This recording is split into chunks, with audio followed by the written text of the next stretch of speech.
Good evening, ladies and gentlemen. I'm your trusted host and purveyor of all things informative and absurd. Tonight we have a truly fascinating and disturbing topic to dive into. Operation Gladio. Now, I know what you're thinking. Operation Gladio. That sounds like the name of a Bond villain's evil plot. But let me tell you, it's far from fictional. Operation Gladio was a clandestine paramilitary network that operated across Western Europe during the Cold War. And here's the kicker. It wasn't just some obscure conspiracy theory. No. It was confirmed by none other than Italian Prime Minister Giulio Andreotti. In a speech to the nation's Senate, he revealed the existence of this secret army. But Operation Gladio wasn't limited to Italy.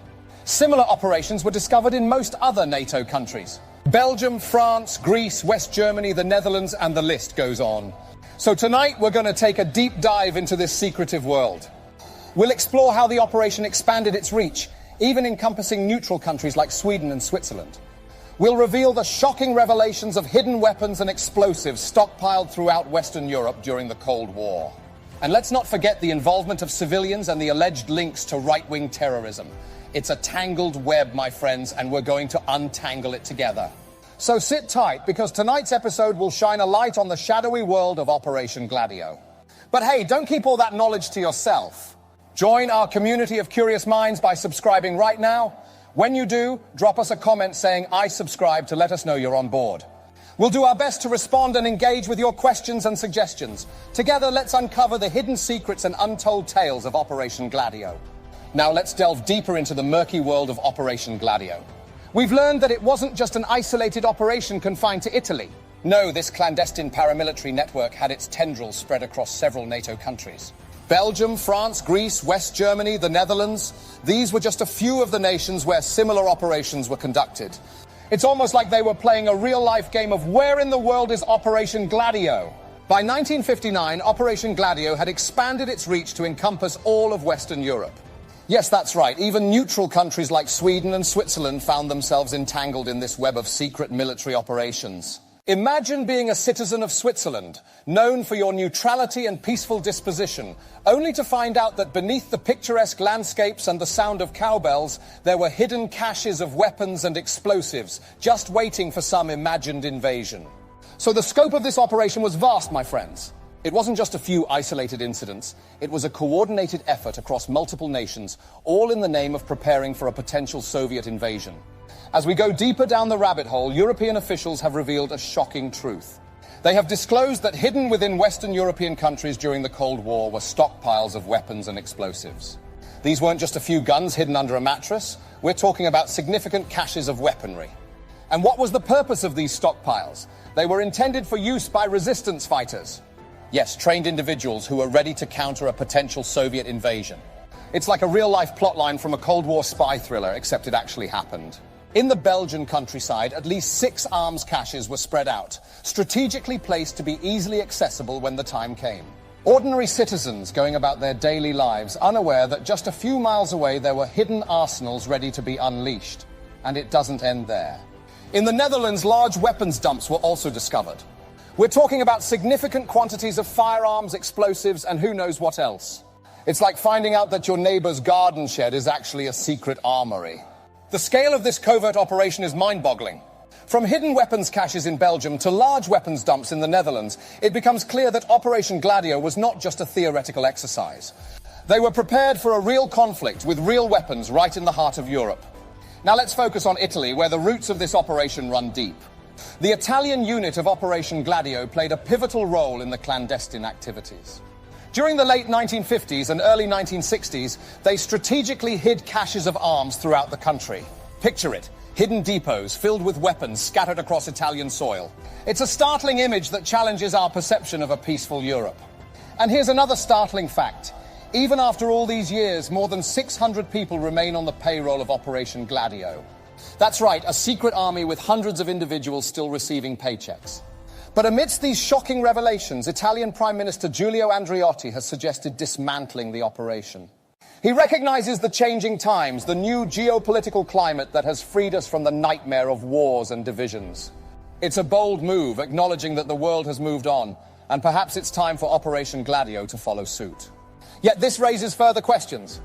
What will happen to those involved in this secret network? Will they simply fade away, their activities forever buried in the annals of history? Or will the lingering legacy of Operation Gladio continue to haunt us? In 1972, the existence of Operation Gladio came to light during an investigation into a neo-fascist terrorist attack. This shocking revelation shed a spotlight on the covert activities of this secret paramilitary network. The investigation uncovered a disturbing truth. The explosives used in the car bombing were sourced from one of the 139 secret weapons depots kept exclusively for the use of Gladio forces. But here's the truly alarming part. Weapons from 12 of these arsenals were never recovered. Think about that for a moment. We're talking about caches of arms that could potentially be in the wrong hands, unaccounted for, and potentially fueling criminal activities or terrorism. Italian magistrates are tirelessly pursuing the truth, investigating possible links between Operation Gladio and extreme right-wing terrorists responsible for a series of bombings that shook Italy in the 1970s and early 1980s. These crimes remain unresolved, casting a long shadow of doubt and suspicion. Operation Gladio wasn't just an isolated endeavor. It had deep international roots and far-reaching implications. The United States played a significant role from the very beginning, suggesting the establishment of a stay-behind organization. This early involvement signaled a commitment to counter the perceived threat of Soviet invasion in Europe. American and Italian intelligence agencies collaborated closely to bring this covert network to life. They worked hand in hand to establish a network of military troops strategically positioned in Italy, with a particular focus on the northeast region near the Yugoslav border. The proximity to Yugoslavia made this area a potential hotbed of conflict during the Cold War. In 1959, Operation Gladio was integrated into NATO, further solidifying its international nature. The network expanded beyond Italy's borders, involving several NATO countries, including Belgium, France, Greece, West Germany, and the Netherlands. This close collaboration among allies underscores the significance and scale of this clandestine paramilitary operation. However, the disclosure of the Italian operation sent shockwaves through Europe. The French arm of the secret network was dissolved in the wake of the revelations. The controversy surrounding Operation Gladio and its implications prompted swift action and raised numerous questions about the extent of such operations and their oversight. As we uncover these disturbing connections, it becomes increasingly clear that Operation Gladio is not just a footnote in history. It is a complex web of secrecy, violence, and unanswered questions. In addition, as it turns out, Operation Gladio wasn't just a government affair. They brought civilians into this covert circus too. Meet Roberto Cavallaro, a Verona businessman who found himself smack in the middle of this shadowy operation. How did he get involved, you ask? Well, it all started with his passionate anti-Soviet demonstrations. You know, nothing screams operative material like a good old protest. But Cavallaro wasn't just a bystander in this game. Oh no, he had a crucial role to play. If those pesky commies ever took over, Cavallaro's job was to stir up civil unrest, adding fuel to the resistance fire. And here's the kicker. Cavallaro wasn't doing all this cloak and dagger stuff out of the goodness of his heart. No, sir. He was getting paid for his services. Imagine that, a monthly paycheck for causing mayhem and chaos. I wonder if he got a benefits package too. Retirement plan with a secret identity, perhaps? But wait, it gets even juicier. Former CIA Director William Colby spilled the beans and confirmed the United States' involvement in Italy's secret army, including good old Operation Gladio. The CIA was right there in the mix, providing funds to support Italy's right-of-center Christian Democrats and other anti-communist political parties. You know, just your friendly neighborhood intelligence agency playing politics and throwing money around. So with civilians like Cavallaro playing their part and the CIA pulling the strings, Operation Gladio takes on a whole new level of complexity. It's like a wild spy thriller combined with a political drama, and it's happening right under our noses. The lines between government intelligence agencies and everyday folks blur, leaving us with more questions than answers.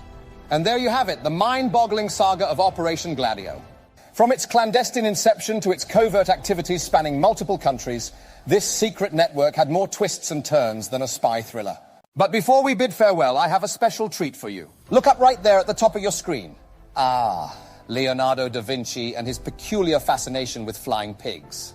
Yes, you heard it right. The brilliant mind behind masterpieces such as the Mona Lisa and the Last Supper had a peculiar obsession with the idea of pigs taking to the skies.